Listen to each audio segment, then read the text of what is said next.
Morning everybody.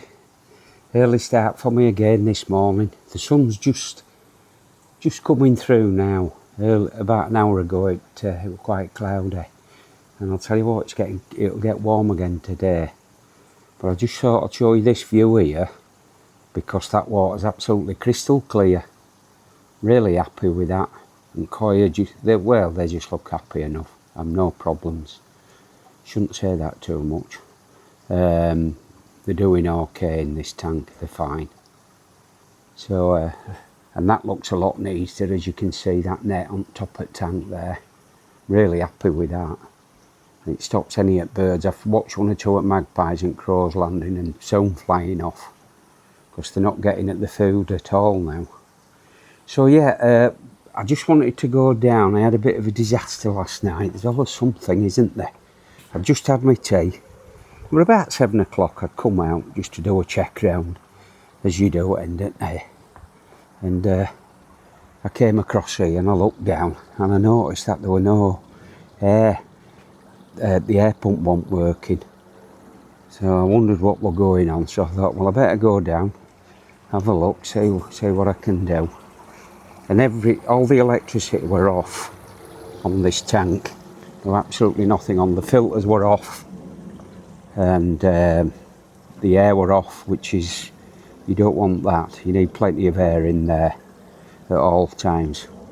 So I came round here. I thought, what's going on here?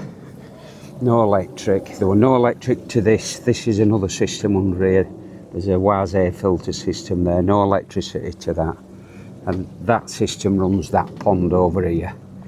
So I came, looked in the fuse box, which is here, and the main fuse had blown, and as you can see, these air blue lab UV lights. So I turned every one of them off, and then I started to turn each one on separately. And when I got to the pump and I turned that on, it blew the fuse. So I knew the problem was with the pump. I hope I ain't boring folk here, but sometimes I've got to talk like this. It ain't all just looking at the koi, as beautiful as they are. So yeah, so I knew it was a pump. So it was either the pump itself or the controller for the pump, which is what's called the vari pump, which is this thing here. Can you see it? And that controls your flow of the water into the tank. So I knew there was something wrong with that, or the pump itself. So when I undid that junction there, well, this is the old one, there, water dripped out. I thought, well, how the heck has water got in there? I had no idea, and I still haven't now.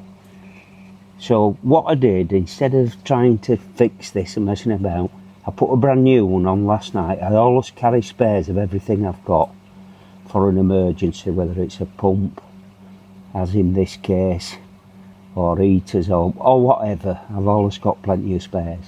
So I changed it, put a brand new one on, and it worked fine. Everything then kicked in, and I was really happy with that. But these sort of things always happen just at the most unexpected times, or won't happen in the morning, always happens at the end of the day when you're ready to go in and watch a bit of television. But anyway, that's the joys of koi keeping. And there they are, they're all happy this morning now. I've got it all running. So that's really good. Now, as you can see, I've got a net on here, and I've got one up on the top tank up there. That's got a net on, and the people at EZ now have sent me, they were waiting for them coming in stock for this one. So I'm going to put a net on here. I'm going to get rid of these, and they weren't cheap, believe me. They're expensive. I wish I'd have known about those nets before I bought all that lot.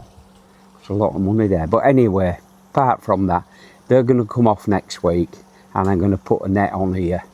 And they're really good. I mean, when I seen them down at the koi show, as soon as I seen them, I thought, oh, I'm having one of those. So, and I've ended up buying 3, haven't I, for all of them. So look, well, just, I know I go on a little bit. I just wanted to tell you about that problem I had last night. But it's all resolved now. I knew exactly what it was, thank goodness. We'll just have a look at the koi garden pond here. Can you see them all there? I'll just stand back a bit from pond. There they are. Can you see it foam on top of water? That's with grandkids. I'm having to fish it out every morning. Eventually it'll be gone. It was grandkids. When I was fishing about, look what I found in pond. It's one of them things that kiddies use, you know, to blow bubbles with. It was floating about in there. So they've obviously been putting some bubbles in. I wouldn't have said they've done it purposely. I know they haven't. But it's caused that bit of a problem. But I'm fishing it out each day and it's getting less and less. And it hasn't bothered koi. They're, well, as you can see, look at all these fellas here.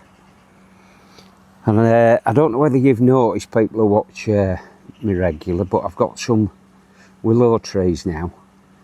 I bought them at the garden centre this week. And I'm hoping within a couple of years they start to grow and lean over into the pond to give them some shade. And I may eventually be able to take that cover off, but not just yet. But yeah, it's they're a nice tree. Quite like them. I hope they take well. Yeah, but look at these. They are putting some weight on these koi. They're absolutely huge. And I grew, these have grown, oh, they must have been what? Less than 50 centimetres when I got them, a lot less. And I never do a lot with them, I just let them get on with it, just plenty of feed. And that Wise Air system now, that new one that I've put on, it's really clearing this water in here. So there they all are, they all seem to go up there as soon as they spy me around here. But there's a few just here. So yeah, I won't natter on. I'll leave you with that video. Have a nice weekend and catch up with you all soon.